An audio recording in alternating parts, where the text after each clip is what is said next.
Hey everyone, my name is Wedge. Today we're bringing you something a little different. Legacy deck techs aren't something we do very often, or at all I guess, but today we're going to change that. I honestly believe that the combo deck I'm about to show you is one of the most fun decks to play in the history of the format. Also, you can build the main deck for only a couple $100s. I know that doesn't exactly scream budget for most, but for Legacy it really is. For less than the price of 2 revised Volcanic Island, you can build oops all spells. Let's have some fun with this, shall we?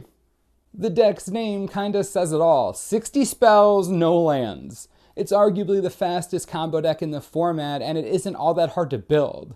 So how do we win? Laboratory Maniac. I know, I promise, the deck is real. You run one of this guy, that's all you need. So now that we know the hilarious way we're going to win, how do we go about doing that? That's where things get a little complicated, yeah. So we need to deck ourselves and have Laboratory Maniac in play when we draw that extra card. Balustrade Spy and Undercity Informer are 2 cards most of you have probably never heard of. Well, since we're not running any lands, their abilities make us deck ourselves. Since they both require us to reveal cards until we reveal a land, the entire library becomes the graveyard. We're running a playset of Narcomoeba, so once we mill ourselves out, our 4 illusion creatures hit the battlefield thanks to their super convenient trigger.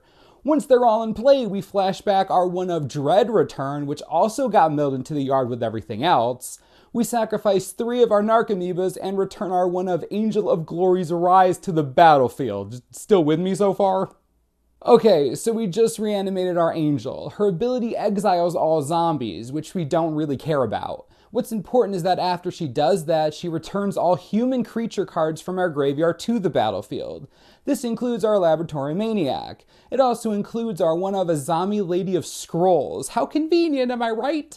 Anyways, once Azami is in play, we tap her or the Maniac to activate her ability and draw a card, which we can't do, then we win. Since we have no cards left to draw, Laboratory Maniac's trigger wins us the game. I know, I'll let that sink in for a second. The combo's hysterical. I know what you're thinking. We have no lands. How do we make this happen faster than any other combo deck? I've got answers for you.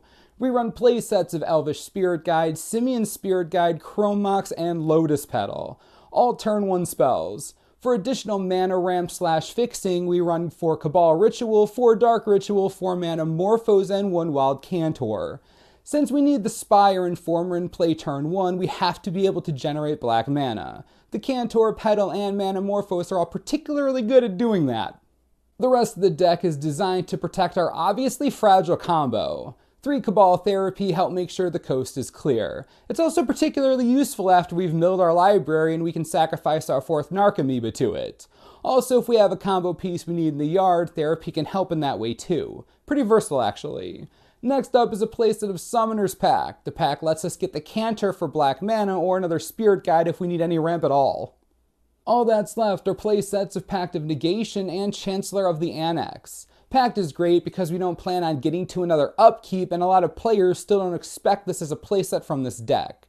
They think they can hide behind their 1 Force-a-Will. Yeah, pretty bad news if that's their plan. The same theory applies to Chancellor of the Annex. Since we're trying to go off on turn 1 anyways, this is basically another counterspell. Preventing them from casting their Force-a-Will turn 1 when you're on the play is pretty nice. Again, it's another card that most people will have no idea what to do against. Now that you know the main deck, let's go through a quick turn 1 kill, shall we? There are many different ways to make this happen, but this is just one example. You play Lotus Petal, exile a Simian Spirit Guide from your hand, sacrifice the Petal for black mana, cast Dark Ritual, cast Balustrade Spy, mill your entire library, trigger the Narcomoebas, they all come into play, sack 3 of them to Dread Return the Angel, return Azami and the Maniac because of its trigger, tap either of them, win the game. Somewhere in there, you can use your last Narcomoeba to Cabal Therapy your opponent or Pact of Negation something. You get the point. The combo isn't that difficult to get going. I know that seemed like a lot had to go right for you, but you have so much redundancy in the deck, it's way more consistent than you might think. You have so many ways to generate mana, search for mana, keep the shields up, and mill your library that you're bound to have a bunch of those in your hand. If you're uncomfortable with the current build and you want to be able to reach your pieces even more consistently, you could run Gitaxian Probe and Street Wraith. Those are the next 2 go-to spells for the strategy. Personally, I think the counter magic is much more important, but if you're dead set on wanting the card draw, these cards are the ones to look at. This does bring me to my next point though. You need to mulligan aggressively. If you don't have everything you need in your opening hand or close to it, you gotta ship it. This strategy mulligans better than a lot of decks since again, you don't need a perfect 7-card opener to go off. I'd say this strategy mulligans even more than Belcher if you can believe that. Speaking of Belcher, that's your sideboard plan. No, I'm not kidding. Combo decks don't have a lot of room to sideboard against hate. Chances are that your opponent will bring in all of their anti-dredge cards against you game 2. Turning into a Belcher deck is a great way to mess with them. Playsets of the Belcher itself, Lion's Eye Diamond, and Spoils of the Vault are all necessities in my opinion. You also want a Grim Monolith and some Tinder Walls in there for some extra help with mana. If you haven't played Belcher before, it's pretty straightforward. You activate it and reveal cards from the top of your library until you reveal a land card, then deal damage to your target equal to the number of cards revealed that way, twice the damage if you reveal a mountain, but that doesn't matter. We're not running any lands, so you can deal infinity bazillion damage. This is a great audible against strategies that have heavy sideboard hate against graveyard-based strategies. They'll be in for a rude awakening, except not really. Just take out all the combo pieces from game 1 and replace them with Belcher stuff and boom, there's your game 2 deck. Man, you will not have any friends. Calling this deck volatile is the understatement of the century. There are decks you're great against like Burn, Storm, Elves, and most of the time Dredge. Any deck with a lack of interaction will lose to you. None of them are faster than you are, and that's the problem for them. Even if they run hate, chances are you're going to be too fast for them to utilize it properly.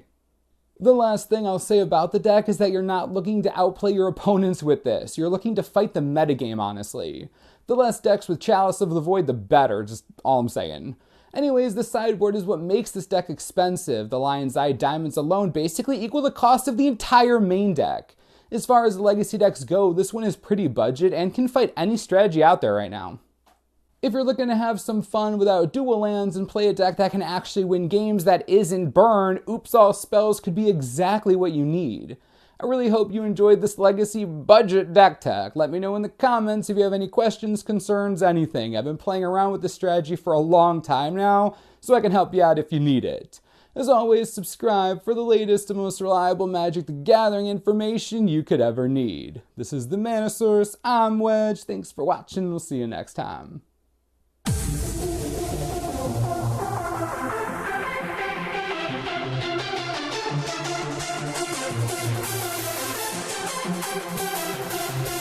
What?